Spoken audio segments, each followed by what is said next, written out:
ছোট হয়ে থাকতে চায়। মান তাওয়াদা তারাফা, যে নিচে নামতেছে আল্লাহ টাইনা উঠায়, আর যে উঠতেছে আল্লাহ থাপ্পড় মেরে নিচে নামায়। কথা কন। মুসা আলাইহিস সালাম, সহিহ বুখারীর বর্ণনা, বনি ইসরাইলের লোকদের মাঝে ওয়াজ করতেছিলেন, এরকম নসিহত করছিলেন। তো একজন দাঁড়িয়ে বলল, ইয়া নবী আল্লাহ মুসা, মান আ'লামুন নাসি ফিল আরদ, হে মুসা নবী, জানতে বড় মনে চায় বর্তমান পৃথিবীর সবচেয়ে বড় জ্ঞানী কে? মুসা আলাইহিস সালাম কয় আমি। মুসা আলাইহিস সালাম কি বললেন? আনা। আসলে কথাটা ঠিক। আল্লাহ যখন যে নবীকে পৃথিবীতে পাঠায় তখন তাকে সবচেয়ে বেশি জ্ঞান দিয়ে পাঠায়, সেই হিসেবে ঠিকই উনি সবচেয়ে জ্ঞানী। কিন্তু উনি এইভাবে নিজেকে সবচেয়ে বড় জ্ঞানী বলে দিবে, এটা আল্লাহর পছন্দ হয় নাই। আল্লাহ চেয়েছিলেন মুসা আলাইহিস সালাম যেন বলে আল্লাহু আ'লাম, আল্লাহই জ্ঞানী। সুবহানাল্লাহ কইবেন না? কিন্তু তা না করে উনি কি করলেন? যখন বললো সবচেয়ে বড় জ্ঞানী কে, উনি হুট করে কি বলে ফেললেন? আনা, আমি। আল্লাহ এটা পছন্দ করেনি। আল্লাহ ডেকে বললেন, মুসা, ইউ আর অ্যাবসলিউটলি রং, তুমি ভুল করেছো, তুমি সবচেয়ে জ্ঞানী নও, তোমার চেয়ে বড় জ্ঞানী আছে। সুবহানাল্লাহ পড়েন। তার মানে জানার কোনো শেষ নাই, জাননেওয়ালার উপর জাননেওয়ালা আছে, আর সবচেয়ে বড় জাননেওয়ালা কে? মুসা আলাইহিস সালাম রে আল্লাহ বললেন, মুসা, তোমার চেয়ে বড় জ্ঞানী আছে, তার নাম হচ্ছে খাদির। কি নাম? আরো জোরে বলেন, কি নাম? খাদির। উনি কোন জায়গায় বসলে ওখানে ঘাস লতা পাতা যদি শুকনো থাকতো, ওনার বরকতে ওগুলো সবুজ হয়ে যেত, এজন্য ওনার নাম খাদির। কিন্তু আমরা বলি খিজির। আমরা কি বলি? খিজির। আল্লাহ বললেন, ইযহাব ইলা মাজমাইল বাহরাইন, দুই সাগরের মিলন কেন্দ্র, ওখানে যাও, ওখানে যে এমন এক বান্দার সন্ধান পাবা সে তোমার চেয়েও জ্ঞানী। সুবহানাল্লাহ পড়ে। তাহলে আমি সবচেয়ে বড় জ্ঞানী, আমি আল্লামা, এটা বলতে পারে শয়তান। চিল্লা এখন ঠিক কিনা? এজন্য আমরা যেন নিজেকে নিজে সবসময় ছোট করে উপস্থাপন করি, তাহলে আল্লাহর দরবারে আপনি বড় হয়ে যাবেন। কথা বুঝতে পেরেছেন? আল্লাহ আমাদের সবাইকে কথাগুলো বুঝার আমল করার তৌফিক দান করুক। আমরা পড়ি আমিন। হয়ে যাবে। উনজুরু ইলা মান হুয়া আসফালা মিনকা, তোমার চেয়ে যে খারাপ অবস্থায় আছে একটু তাকাও না, একটু তাকাও, তোমার চারিপাশেই আছে। যে মুহূর্তে আমরা কথা শুনছি এই মুহূর্তে অনেকে হাসপাতালের বেডে শুয়ে শুয়ে চিৎকার করছে, মৃত্যুর প্রহর গুনছে। ক্যান্সার, দুরারোগ্য ব্যাধি, যার নাই কোনো অ্যানসার। আমার বাড়ি নাই, আমি বাড়ি চাই, গাড়ি চাই, আরো টাকা চাই, আরো পয়সা চাই, আরো খ্যাতি চাই, আরো অনেক কিছু চাই। ক্যান্সারে আক্রান্ত রোগীটা কিচ্ছু চায় না, খালি বাঁচতে চায়। ওর বাঁচার বড় শখ। এই সুন্দর মায়ার পৃথিবী ছেড়ে ওর চলে যেতে মনে চায় না, ও শুধু বাঁচতে চায়।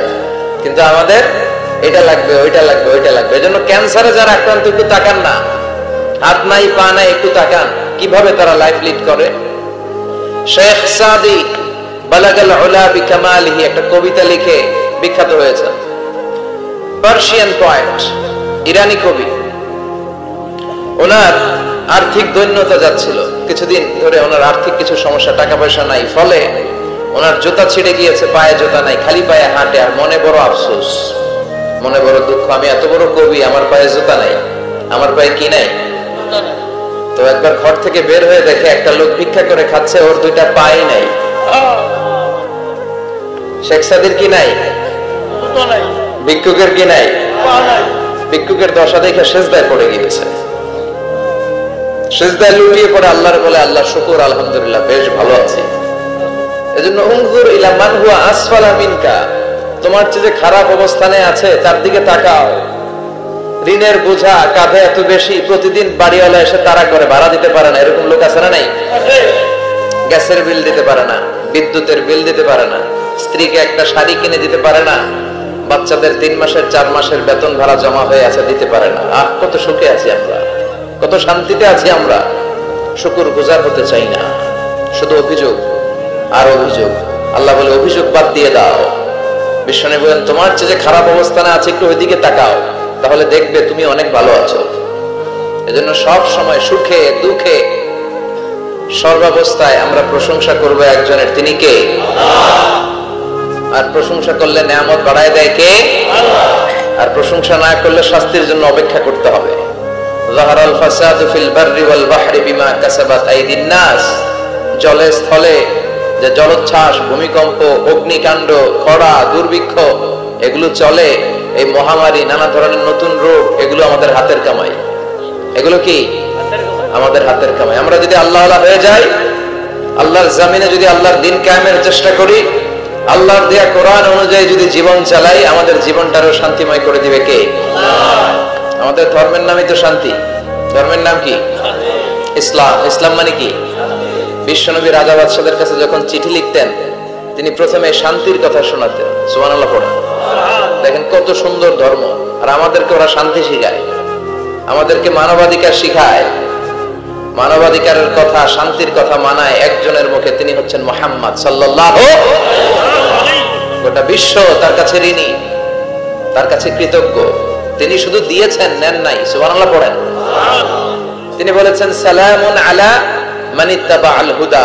যাদের কাছে বিশ্বনবী চিঠি পাঠাতেন, তিনি লিখতেন সালাম মানে শান্তি, শুরুতেই শান্তি। কাদের প্রতি? আলা মান ইত্তাবাআল হুদা, যারা হেদায়েতকে অনুসরণ করে।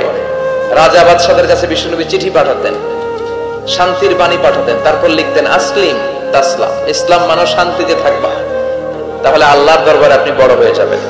কথা বুঝতে পেরেছেন? আল্লাহ আমাদের সবাইকে কথাগুলো বুঝার ও আমল করার তৌফিক দান করুক। আমরা পড়ি আমিন।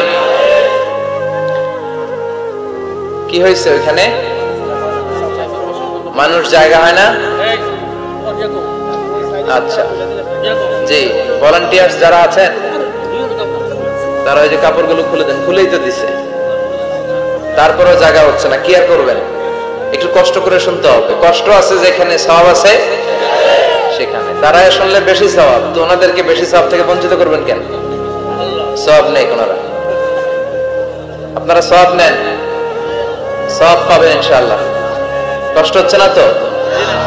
এই মাহফিলে একবারে বসে যেতে হয়, টানা হিচড়া আমি করি না। টানা হিচড়া করলে ক্যামেরাওয়ালারা উল্টায় পড়ে, এই ক্যামেরাম্যানরা। তারপর একটা বিশৃঙ্খলা সৃষ্টি হবে। এজন্য টানা হিচড়ার দরকার নেই। যে যেখানে আছেন থাকেন। আবহাওয়াটা খুব সুন্দর আবহাওয়া, গরমও না ঠান্ডাও না। কি বলেন? আলহামদুলিল্লাহ পড়ি। কোনো আওয়াজ হবে না আশেপাশে। এই যে আপনি লাগবে না, থাকেন ওইভাবেই থাকেন। যে যেখানে আছি ওইভাবে থাকি, কোনো আওয়াজ হবে না।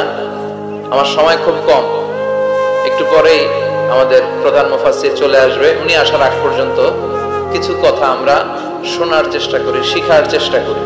আমরা শিখতে এসেছি,